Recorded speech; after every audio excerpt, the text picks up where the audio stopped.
Bonjour et bienvenue sur la chaîne de manidata.com.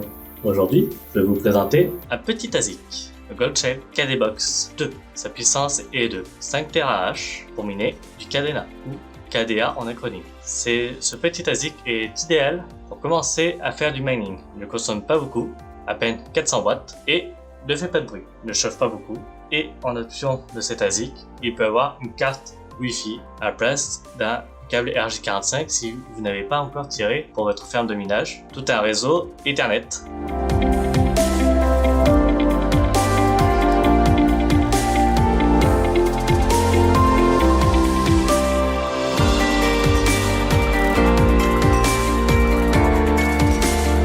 Nous pouvons le démarrer. Pour ce faire, il va nous falloir une alimentation externe. Donc là, j'ai pris une alimentation type ASIC, une APW7 de chez Bitmain, Antminer, qui a 10 connecteurs, 6 pins. Comme vous pouvez le voir, il n'y a que 2 connecteurs 6 pins à brancher sur cet ASIC. Donc l'avantage d'une alimentation type ASIC, c'est que là, on peut en brancher 5 petits ASIC comme celui-là. Donc nous allons le brancher. Donc comme d'habitude, il nous faudra le câble RJ45, car cet ASIC là est dépourvu d'une carte Wi-Fi. Donc pour celui-là, il faudra forcément le RJ45. Mais il existe avec option carte Wi-Fi. Donc en plus, pour alimenter cette alimentation, son câble électrique. Comme d'habitude, une fois branché, l'ASIC démarre.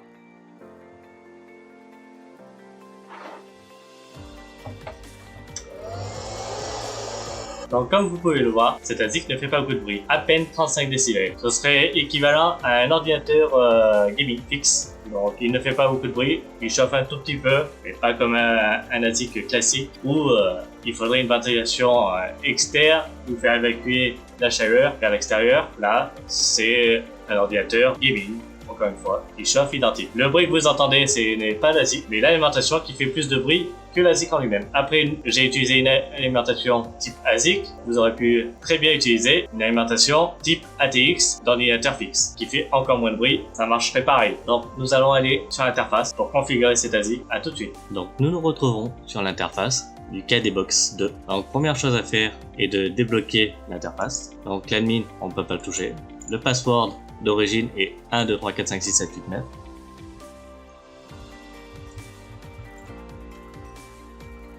Et on débloque. Dès qu'on est là, on va dans Miner et on ajoute une pool. Là, il y a déjà une pool parce que je mine déjà avec, mais sinon il faut faire ajouter. Vous choisissez entre les 5 pools qui est donné par Goldshell. Donc moi c'est F2 pool, donc il met automatiquement le protocole de la pool. Ensuite, il y a juste à rajouter le nom de votre miner dans la pool et le password s'il y en a un. Et vous faites appliquer. Dès qu'il sera appliqué, il y aura la petite pelle qui sera verte pour dire qu'il est en train de miner. S'il ne l'est pas, vous cliquez juste sur la petite pelle pour qu'il active. Au cas où que vous ayez plusieurs pools d'enregistrer, comme ça vous pouvez choisir la pool que vous souhaitez. Dans le miner, on peut modifier le hashrate en mode hashrate mode ou low power mode. Je vous conseille de rester en hashrate mode, il va utiliser la puissance maximale de l'ASIC. Après sur l'algorithme, il fait que du Blake 2S, donc pour du KDA, vu comme c'est un ASIC pour du KDA. Donc on va dans Système, ensuite dans Network, on regarde bien que DHCP est bien activé, qu'il y a bien un auto DNS pour qu'il puisse se voir sur votre réseau. Dans Wi-Fi Setting, il n'y a rien, car cet ASIC n'est pas pourvu de carte Wi-Fi, mais il existe en option avec une carte Wi-Fi si vous n'avez pas une connexion filaire Ethernet. Très pratique pour les petites fermes de minage qui viennent de commencer. Juste en Wi-Fi, il n'y a pas besoin de tirer tout le câble Ethernet et faire un réseau complet pour votre ferme de minage. Ensuite, on va changer le mot de passe, qui est très important. Donc 1, 2, 3, 4, 5, 6, 7, 8, 9 par un mot de passe plus sécurisé.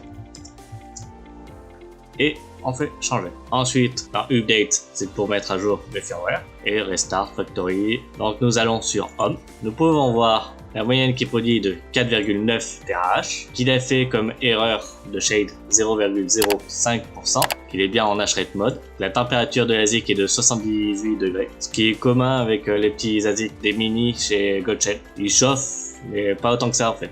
tant qu'ils n'atteignent pas les 100 degrés, c'est pas dérangeant. Les ventilateurs tournent à 2160 tours, 2200 tours. Il a pu faire un rejet de shade de 0,19%, qui n'est pas beaucoup, et ça fait 2 jours et 21 heures qu'il tourne. Donc on peut voir sur la seule carte HRED qu'il y a dedans, qui est à peu près stable autour des 5 TRH comme annoncé Goldshade. On peut voir que la carte en temps réel est à 4,9 TRH, qui est bien à 77,6 degrés, qu'il a accepté 7495 shade et qu'il a fait 14 erreurs shade. Donc c'est tout pour l'interface. À tout de suite.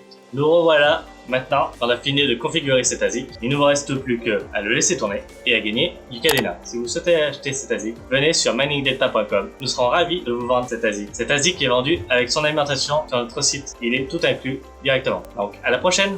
Ciao.